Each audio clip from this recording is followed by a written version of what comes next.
After times of glory and space feeling bigger than ever, reality unfortunately came crashing down.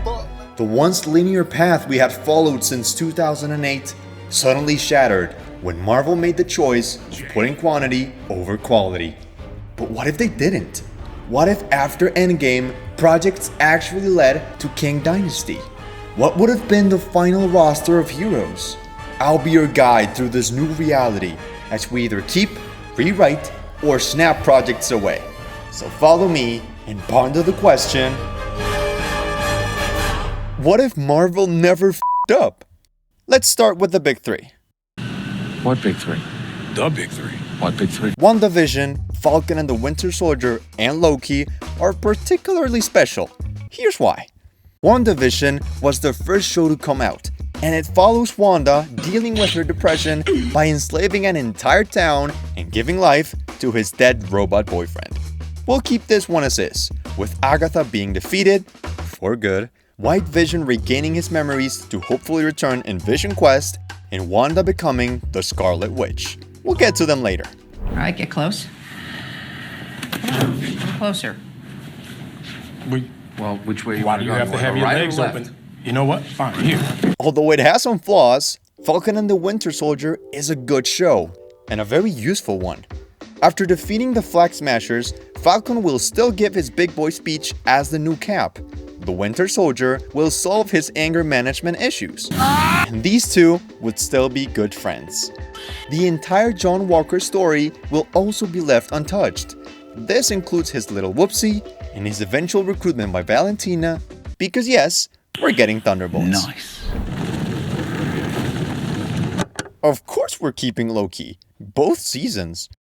The series introduces key concepts like variants, the sacred timeline, the TVA, the Void, and Alioth is in this thing? From Loki season 1 episode 5? the show will be completely unchanged because of how perfectly it sets up Kang. And since in this universe Jonathan Majors managed to behave himself, Marvel never cancelled Avengers Kang Dynasty, meaning from now on, the story is gonna get a lot more different than you remember.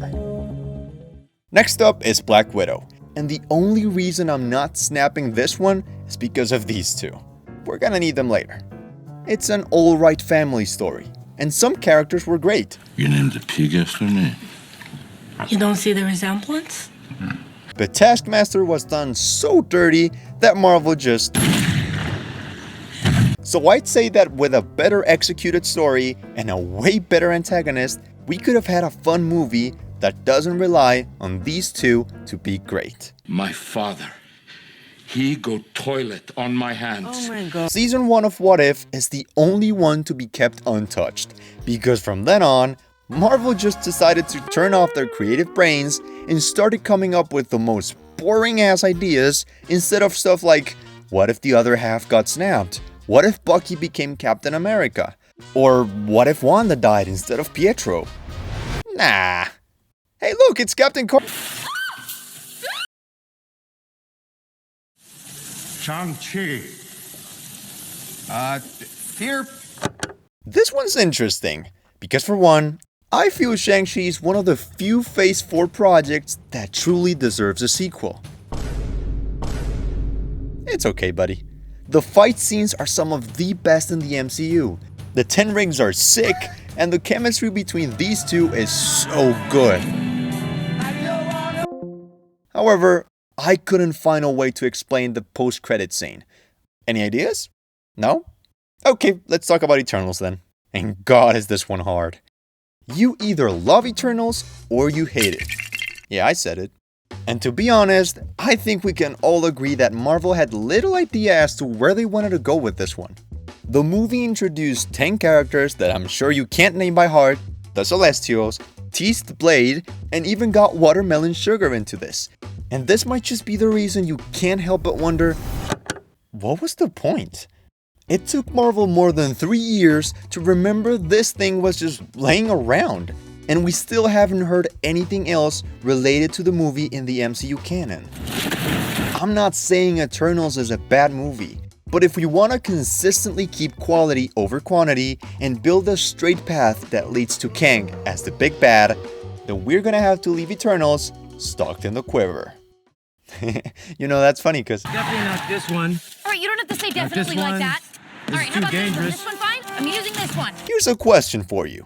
Would you risk building the Young Avengers team with scattered TV shows and post-credit scenes before Kang Dynasty, as Marvel tried to do, or wait till the MCU implodes, gets renamed the Ultimate Universe, and only then you begin recruiting the 16-year-olds? Well, I went with the latter. This means the only Young Avengers related show will be Hawkeye, since not only was it pretty fun, Exactly. but we also got to see some much needed background about Clint Barton. We also got to see Kingpin for like 30 seconds, and we finally began to establish the New York, street-level, thug-catching, friendly neighborhood spot. Apart from maybe rethinking the start of the movie for it to make a little more sense, You didn't even think to plead your case with them first before you asked me to brainwash the entire world? there's not much to say about this movie. This should be the moment Marvel realizes that if they give fans what they want, well, it works. Spider-Man No Way Home would keep fans eager to know more about this multiverse thing, because from now on, it is the only thing Marvel will focus on. And Moonknight. Although not a crucial part of the multiverse saga, you gotta admit that this is one of the greatest TV shows Marvel has ever released. So as long as we get a second season instead of She-Hulk, that's enough for me to consider the existence of the show worth it.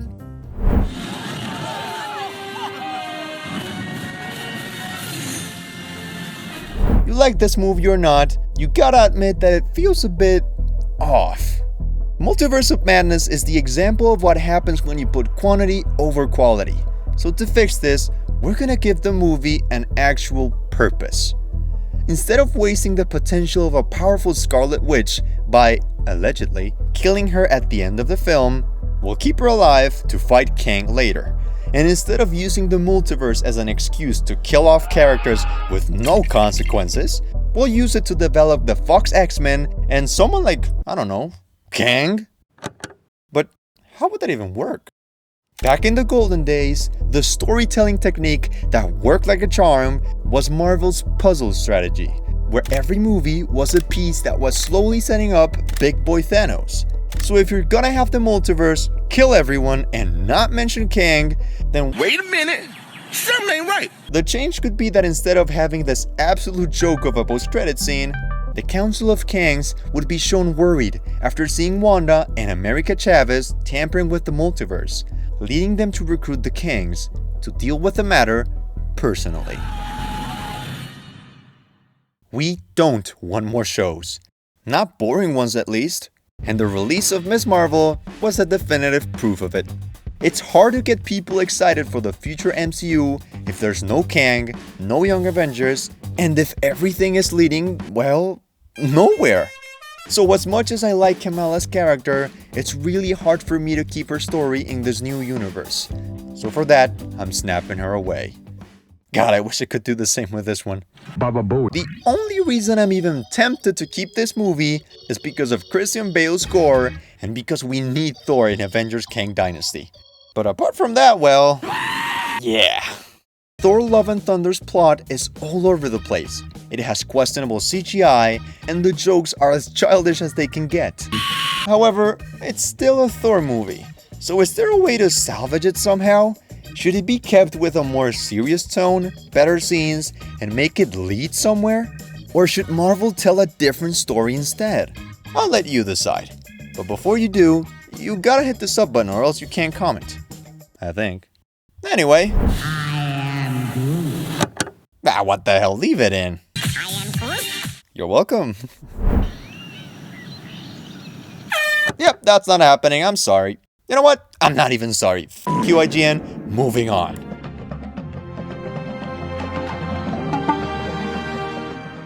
If there's something Marvel did right, it was honoring T'Challa's legacy. How? Well, by honoring Chadwick Boseman's legacy too. Wakanda Forever isn't perfect, but you can tell that everyone had a special love for the project, the culture, and the legacy of Boseman. So more than just a movie setting up the new Black Panther, the film should be kept as a tribute to the king who didn't need a crown to be one. Look at me. I'm such a dick. Yep, we got work to do. The biggest problem with Quantumania, in my opinion, is that you can't expect to have a Thanos-level threat getting beaten by literal ants, dude. To fix this and other issues, thanks to Arya for the idea. The movie will focus on a deliberate research exploration in the quantum realm led by Janet. The obstacle? Well, in this universe, Kang would act like a Thanos in Guardians of the Galaxy, pulling the strings from afar by sending someone to do his dirty work. MODOK. A better version of him. This means we can focus on the original story of Scott trying to prove he's more than an employee of the century at Baskin-Robbins, while Darren is looking for revenge because I'd be just as mad if my face looked like this.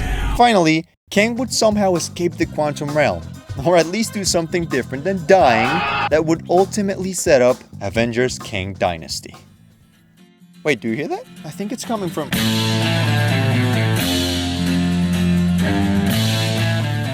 I think it would be disrespectful to even touch this movie. Guardians of the Galaxy Volume 3 is proof that not every project needs to lead somewhere as long as it manages to tell a good story and it has the perfect amount of comedy in between. It looks like you're pushing the keyhole. The what? There's a button under the handle. Press that in. Okay. Now what? Open the The bad news is, good things only last for so long. So it's time for a snapping spree. I don't even remember what happened in this one. Oh, right. Nobody even cared by this point. Should have had more of Daredevil and less of everything else. Actually, pretty fun. Yeah, that's it. Bye. I've actually heard some people like this one. Oh well. You appear to have soiled yourself while unconscious. I wasn't unconscious. Deadpool and Wolverine is actually more useful than you think. First of all, it officially merges the Fox universe with the MCU. Let's f***ing go. Second of all, it shows the post-Loki TVA and it introduces the anchor being concept.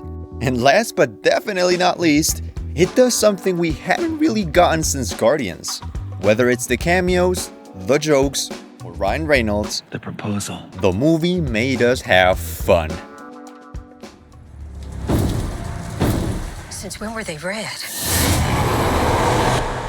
Captain America Brave New World is the last movie to be released before Marvel locked the hell in by putting quality over quantity.